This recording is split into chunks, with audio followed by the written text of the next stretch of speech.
Again, thanks for showing up. We do have a great lunch speaker today. This gentleman got his BS degree in agriculture and master's in crop science from the University of Georgia and received a Ph.D. in forage management and utilization from the University of Kentucky. He has written numerous publications and articles, currently writing a blog focused on diet, health, and human nutrition called Grass-Based Health. He has extensive background in forage production, utilization, and forage-based livestock production systems. He was forage extension specialist at Oregon State University from 1986 until 1992, and currently is at Bearbrook, USA. It's my pleasure to introduce to you Peter Ballerstedt.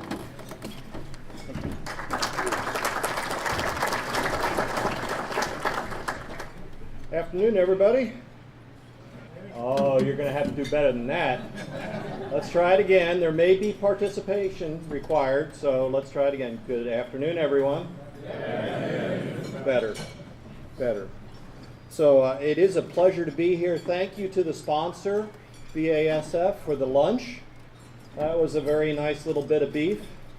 I appreciate that. I hope everybody else did, and thank you to the staff for serving us.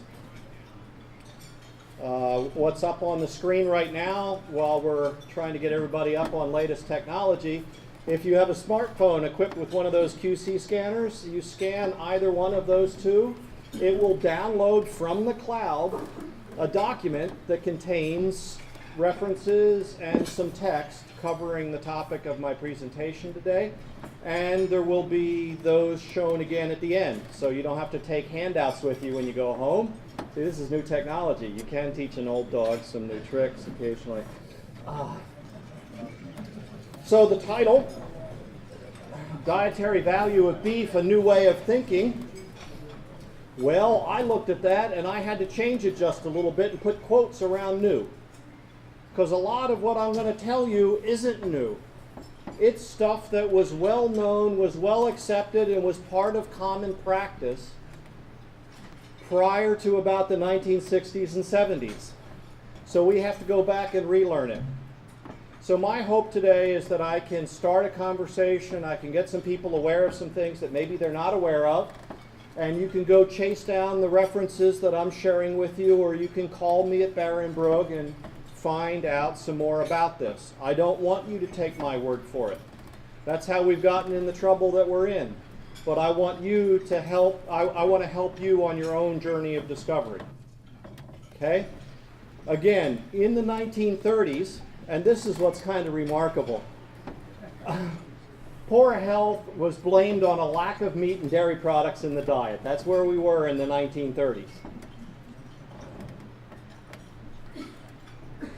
This is a quote from the British Journal of Nutrition, 1963. Every woman knows carbohydrates are fattening. This is a piece of common knowledge which few nutritionists would dispute. Well, maybe then. In the 60s, we swapped this paradigm that carbohydrate was the fattening macronutrient for the paradigm that the heart-healthy diet was low-fat. I'm here to tell you that that was a huge mistake. It was a scientific fraud. It's a scandal. Hundreds of billions of dollars have been wasted on this. Millions of lives have been impacted by this. And oh, by the way, agriculture has been changed by this. Remember where we were, where every woman knows in the 60s.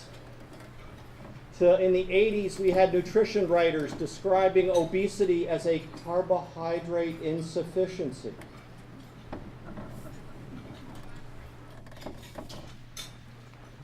So a little background, there are 3 macronutrients in the human diet. These are nutrients that we get calories from.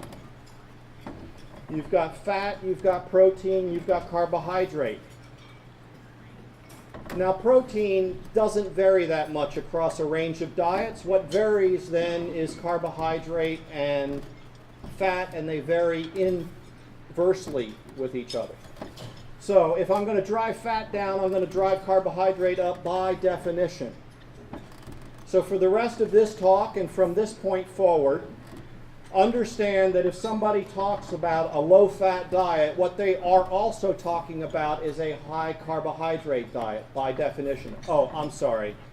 Bad manners, maybe poor breeding, who knows.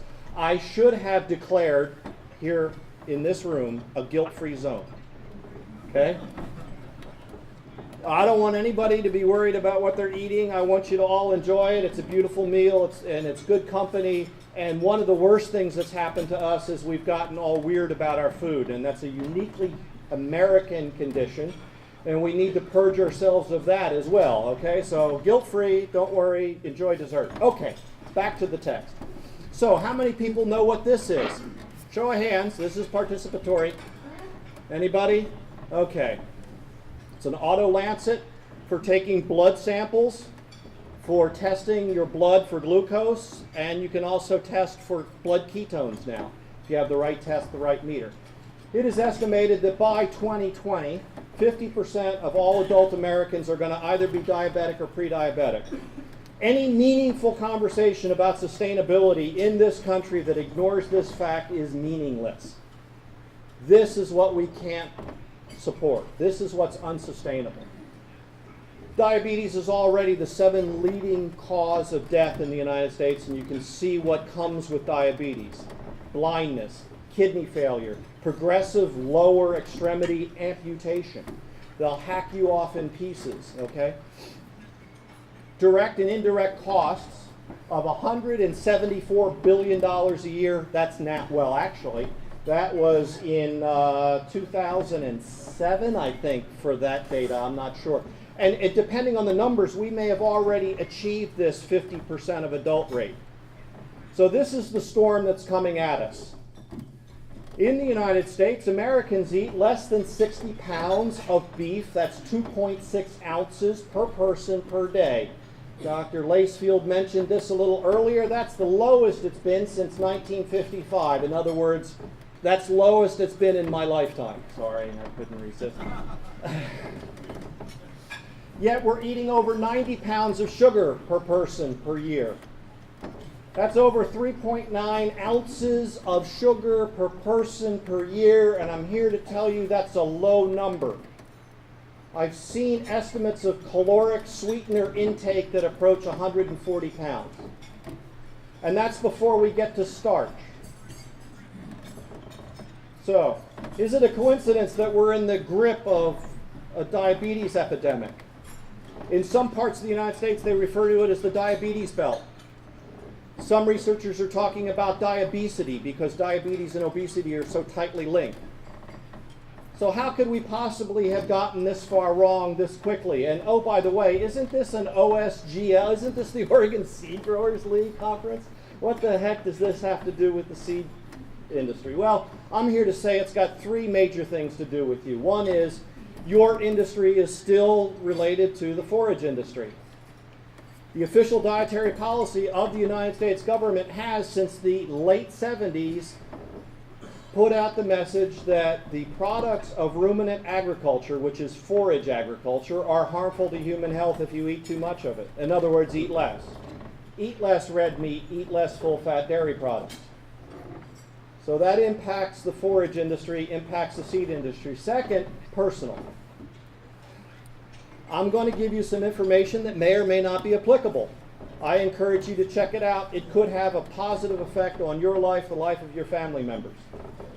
And number 2, civic. This is a huge issue that's facing the United States, Oregon, and the world. So I'd like us to kind of put that thinking around this as we go forward. So, what's a healthy diet?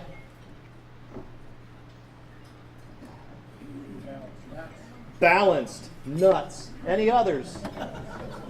No. I wasn't casting judgment. Beef. Yeah, somebody. So low fat. Typically, people's idea of a healthy diet today is impacted by what is a heart-healthy diet. Okay? That's how powerful and effective the lobbying campaign was by the American Heart Association and by a relatively narrow number of researchers starting in the 50s who overturned the established understanding of human nutrition and health and the concurrent understanding of physiology and biochemistry and endocrinology in the 60s. It was understood by these people that a low-fat diet was a heart-healthy diet. And so from that, we get guidance like this that impacts public policy. That the healthy diet is one that's going to be based in large part on carbohydrates here at the base, and then some more carbohydrates here from these vegetables, and then you're going to have some dairy products up here with some poultry, and you're supposed to restrict fat. Where did that come from? Is there science to support that? Out of that comes this idea of what health food is. Because a healthy diet is one that has restricted dietary cholesterol and restricted fat, especially saturated fat. Where do we get cholesterol and saturated fat from? Plants or animals? Animals. So any diet that's going to be restricted in cholesterol, restricted in saturated fat, is going to be restricted in animal products. This is a picture that Cheryl Lacefield took, and I got the picture and I like to use it. Because the idea that this is healthy, the phrase male bovine fecal matter comes to mind. I like speaking to ag audiences because I don't have to explain that one.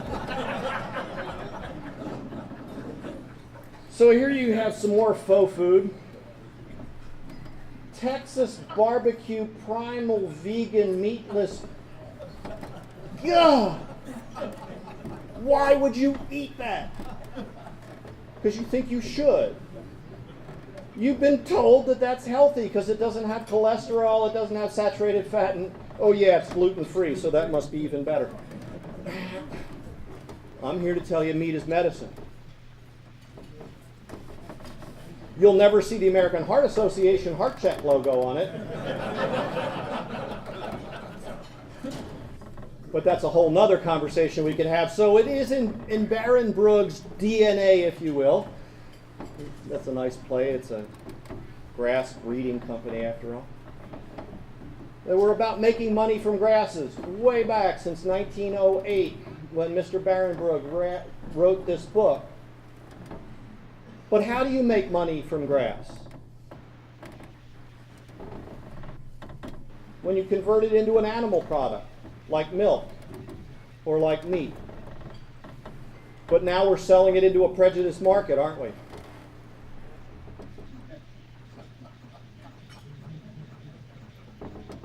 Now, we could spend a lot of time talking about how it is that we got rid of our fear of God or the communists. That's a whole nother conversation. Well, let's look at how we learn to fear fat. A completely natural substance that we have been ingesting for our entire existence as humans. Human beings are by nature meat-eating cooks. The evidence is very, very clear. How did we learn to fear fat? And what if what we've been told is not only wrong but harmful? I mean, it's one thing to be wrong, but what if it's actually producing harm? And what if beef could be shown to be part of the solution? And what if research had demonstrated this fact over 50 years ago? Might that shift our conversation? Might that have a positive impact on the seed industry in Oregon? I'm here to suggest it would. So in the 2 hours that remain for my presentation today, just kidding. I'd like to demonstrate the gap that exists between the scientific literature and the dietary advice and policy. I'd like to explain why this matters to us, to our industry, and to Oregon, to our nation, and to the world. But first, a quiz. So we're back to the group participation here. So everybody wake up, more coffee, more iced tea. You look at this picture, this wonder of nature. High quality animal protein and animal fat made out of nothing but grass. If I say cholesterol, do you think harmful or do you think essential? Okay, we have harmful, we have essential, we have balance. Okay, the answer is it's essential. So how many people have heard of good cholesterol? How many people have heard of bad cholesterol? Okay, can anybody tell me what the difference between those are? Okay, I'm hearing LDL and HDL.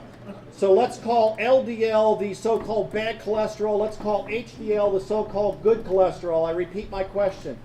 What's the difference between those cholesterols? Nothing. They are exactly the same molecule. Cholesterol is cholesterol. You might need to write that down. Okay, what differs is the lipoprotein molecule that it's packaged in, because cholesterol is insoluble in water, which is blood, and so it has to be packaged in a boat to get transported around the bloodstream. LDL or HDL, there's very low density lipoprotein, there's various forms of this. There is no difference in the cholesterol. So why are we focused on it? Interesting question. If I say the phrase saturated fat, does the modifying phrase artery clogging spring to mind? Where did that come from? Is there any truth to that?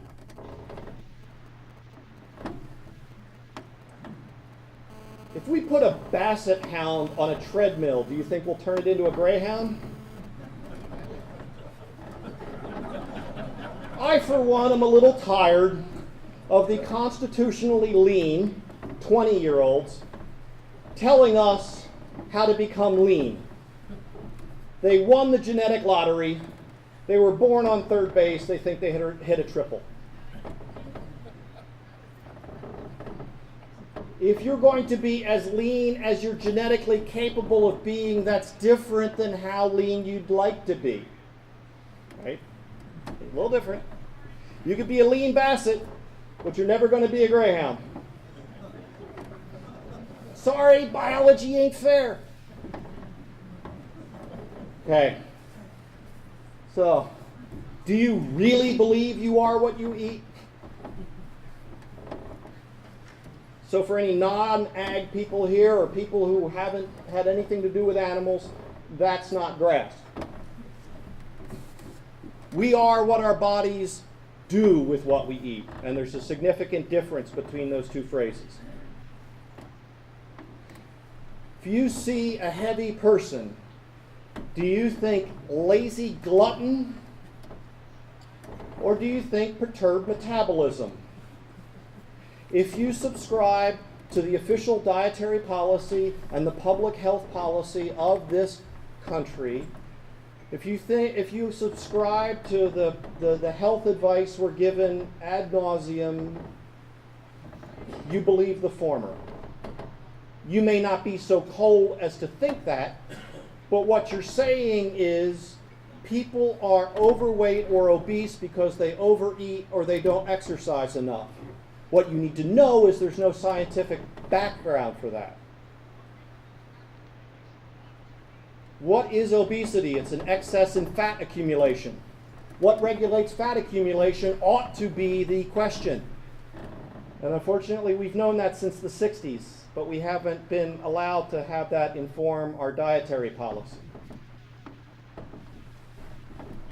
So here's the dietary policy. This is in place until 2015. All government policy, most funding is influenced by this. We are told to restrict our intake of total fat to less than 30% of our calories. We are told to restrict our intake of saturated fat to less than 7% of calories. We are told to restrict our intake of cholesterol to less than 300 milligrams per day. That's less than what we get from 2 large eggs. Might that be of any interest to people involved in animal agriculture? Increase our intake of carbohydrates to more than 60% of calories, and promote the use of low-fat milk and lean meat and the use of meat substitutes in school lunch programs. All of this is consistent with the very first dietary advice that came out of Senator McGovern's committee in 1977. It has not changed. They've changed the packaging. It's still consistent with this idea. Eat less animal products, eat more plant products, eat more carbohydrate, low fat. Another take-home point today. Policy is not equal to science. And in one particular way, this is true because once policy is established, it has a tremendous inertia against change.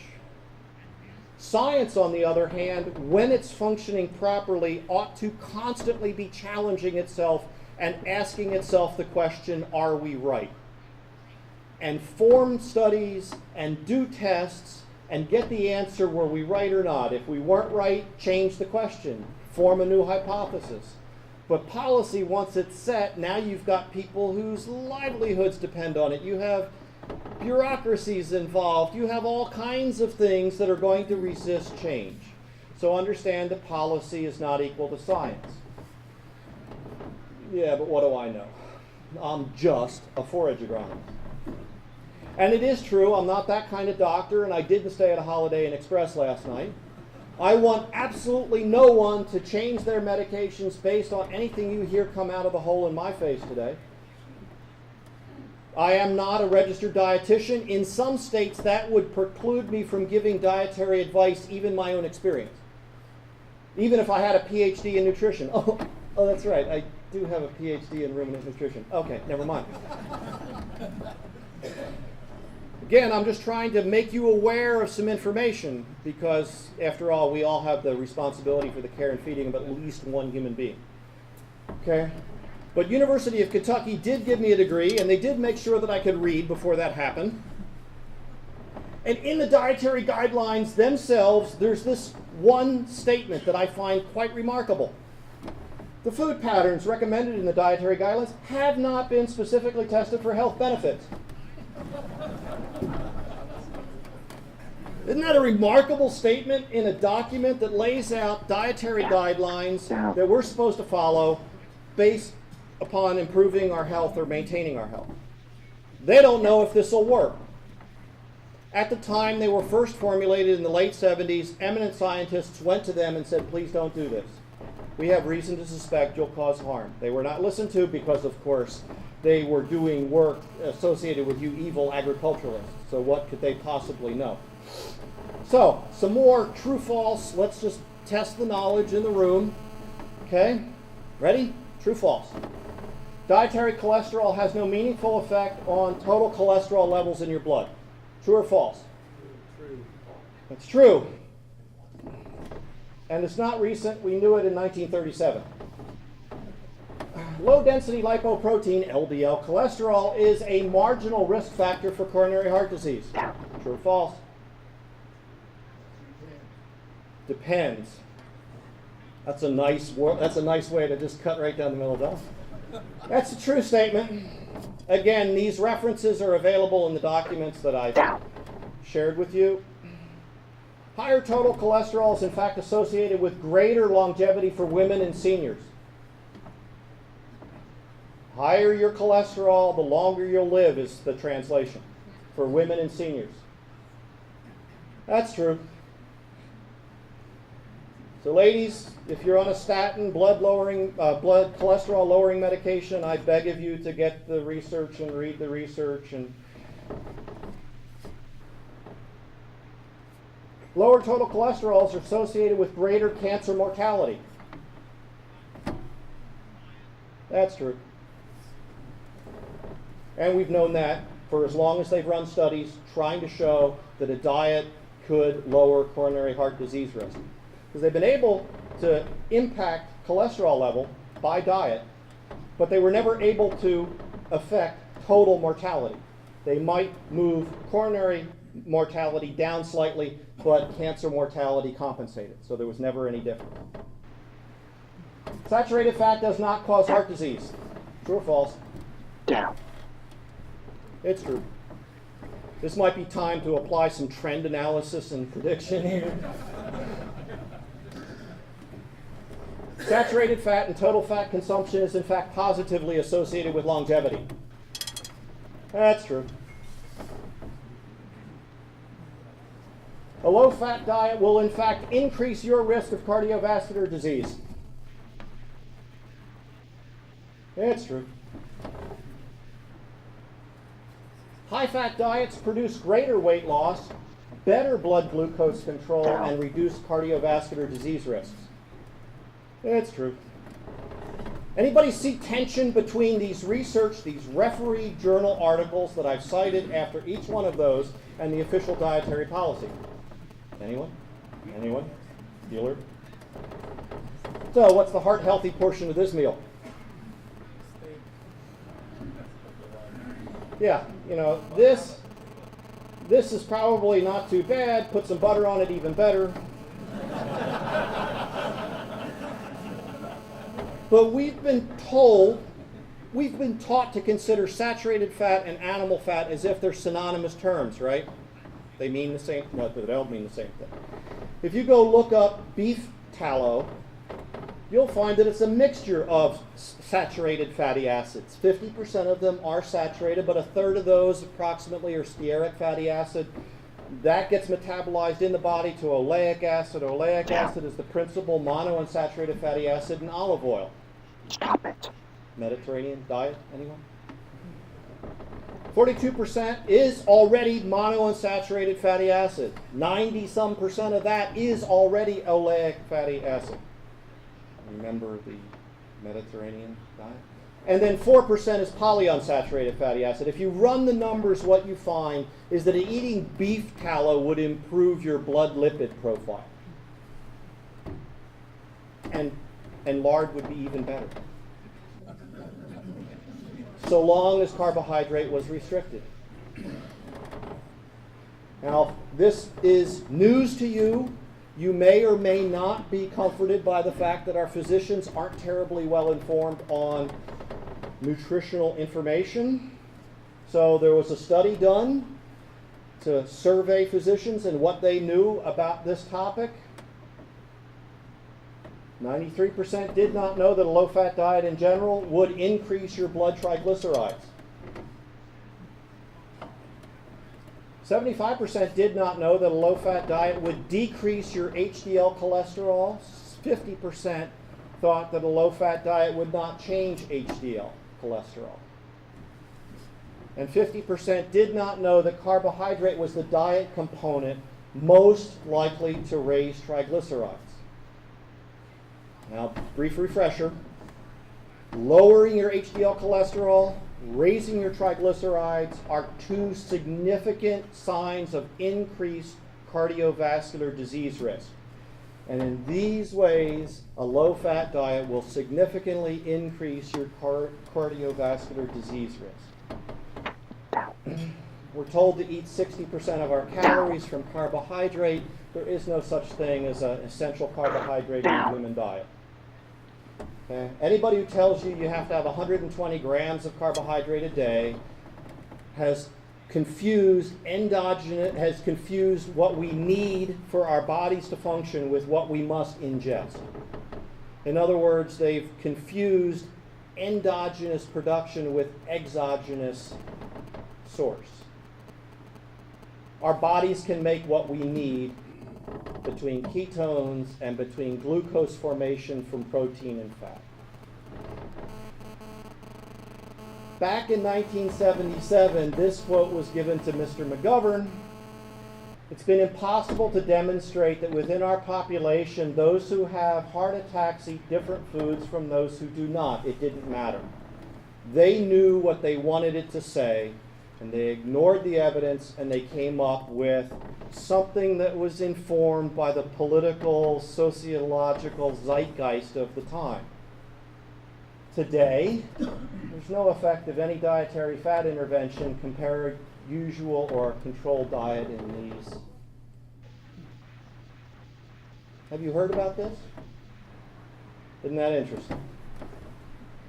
We've all been unwitting subjects in a long observational study, the hypothesis of which is that a low-fat, high-carb diet will reduce obesity, diabetes, and the other so-called diseases of civilization. In my view, it hasn't worked out all that well, which I consider a marvelous understatement. Thank you for participating. and your children and your grandchildren and your parents. Oh, by the way, whenever you run studies with human subjects, you are by law required to get their consent and permission, so thank you for signing up for this. Sometimes you even have to pay them. So this is what it hasn't worked out all that well looks like, right? Today, 68% of adults are either overweight or obese. The obesity rate was 15% in 1980. What happened around 1980? Oh, that's right. It was the first time the guidelines came out to tell us how to eat to avoid becoming obese. So how did that work? It went from 15% to 35%. Children, 2 to 19, more than tripled the rate of obesity and overweight. 16.9% obese, 31.7% overweight or obese. That's our children. And we know that there's trouble coming, right? Obese children, overweight children are going to grow up to be overweight, obese parents. And it gets even scarier because overweight mothers give birth to daughters who are heavier and are more likely to themselves give birth to overweight daughters or children, regardless of their weight at delivery. We're doing something epigenetically. But in any case, you can see that having obese parents dramatically increases the odds, especially if the children themselves are overweight, of them being overweight as a young adult. So here's what we got coming at us in 2030. And again, any talk about sustainability that ignores this is less than useless. It's not looking good.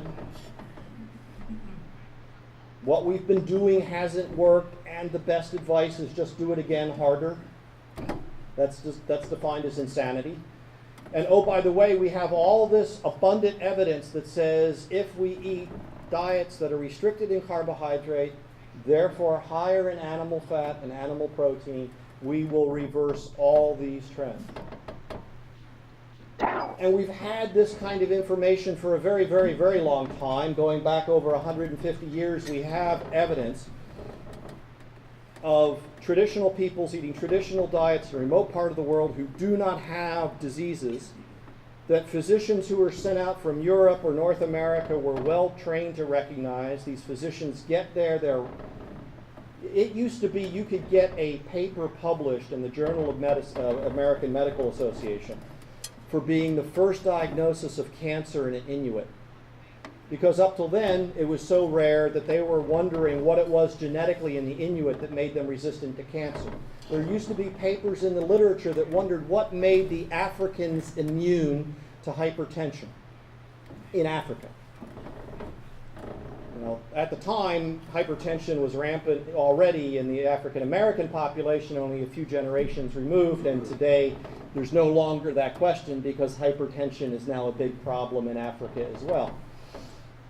So they called these diseases that weren't there, they called them diseases of civilization, which is an arrogant and problematic term, so they changed to Western diseases or diseases of, now we have this metabolic syndrome. There's this cluster of diseases that all seem to have something to do with a perturbed metabolism. They're all, if you have one of these, you're at increased risk or likelihood of seeing some of these others show up.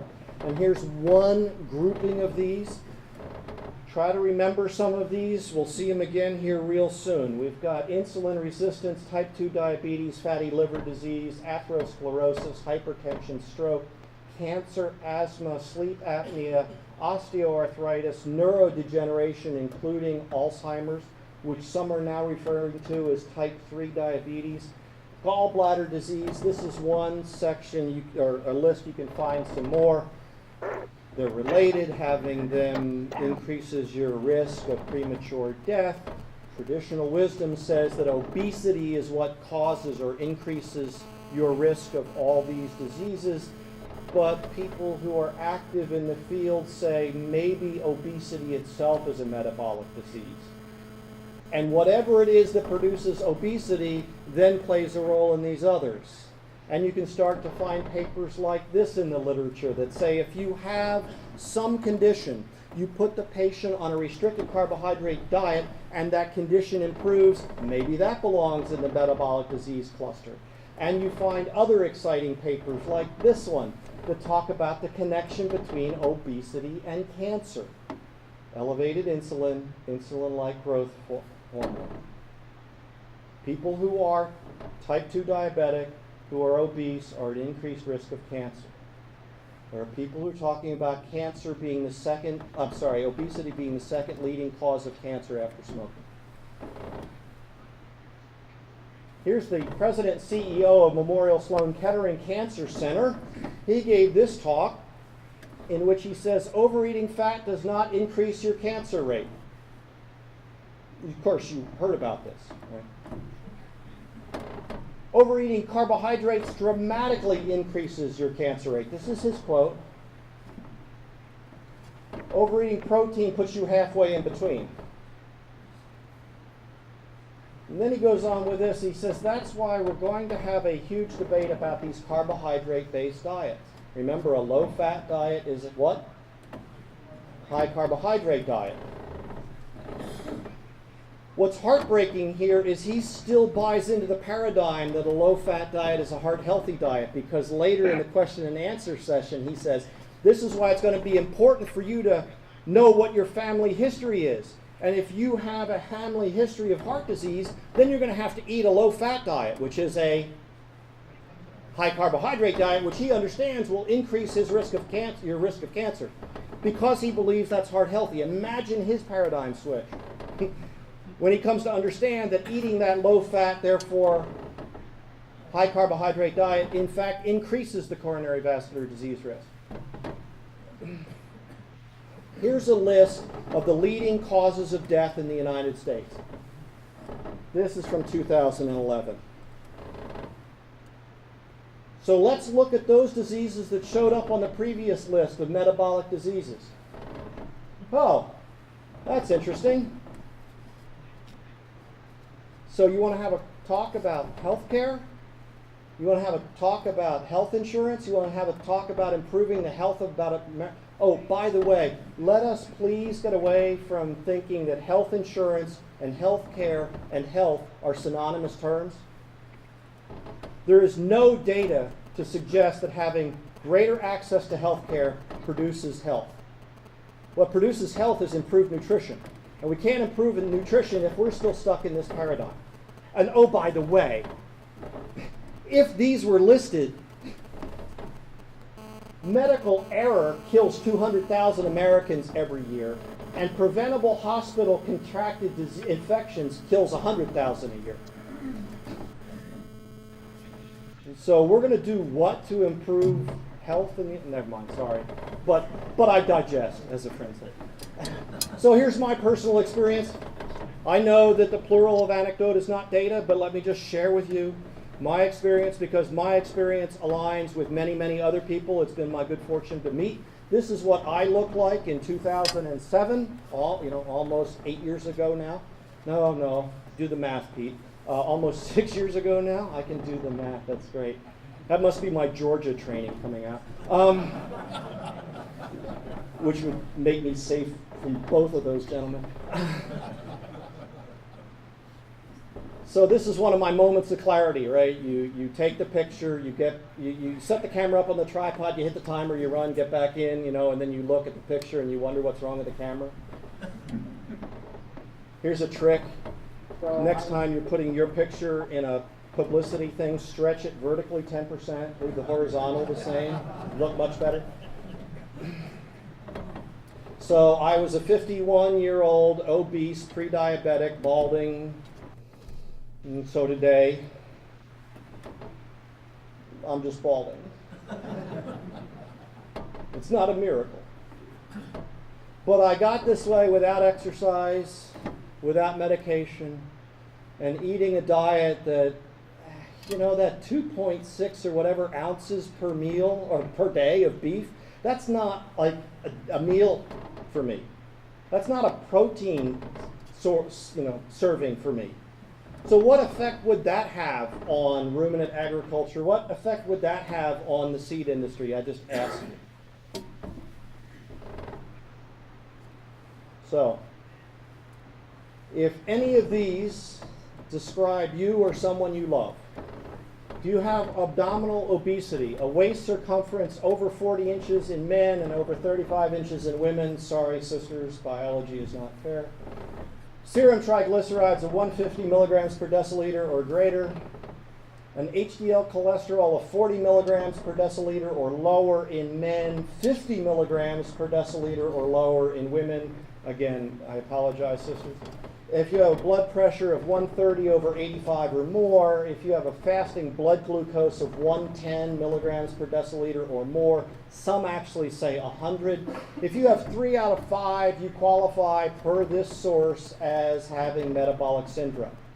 But I'm here to tell you that if you have any of those, a diet such as the one that I'll be referring you to, one rich in animal products, restricted in carbohydrate, will produce better response than any drug therapy currently available. Might that be of interest to animal agriculture? So, evidence. Dietary fat, whether saturated or not, does not cause heart disease.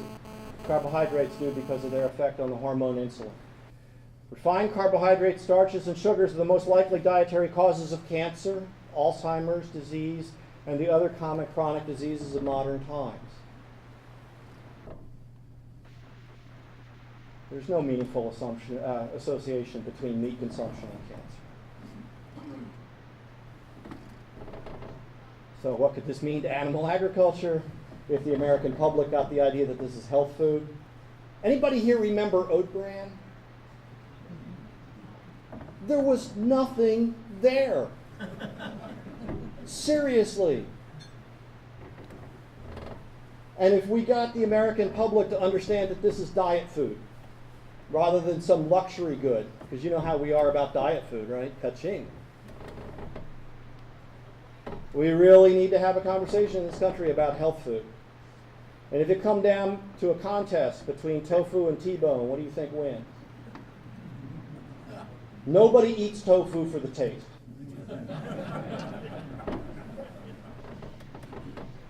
And then, again, what could this mean to the seed industry? So, conclusions. Potential policy is not science-based.